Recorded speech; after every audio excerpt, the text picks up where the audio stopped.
என்னை அழிக்க நாள்தோறும் நினைத்த எதிரியின் கையில் விழாமல் காத்தீர்.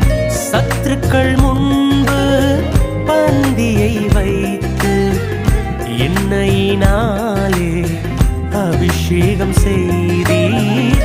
சத்துருக்கள் முன்பு பந்தியை வைத்து எண்ணெயினாலே அபிஷேகம் செய்தீர். என் அலைச்சல்களை அறிந்தவரே, என் கண்ணீரையும் காண்பவரே, என் அலைச்சல்களை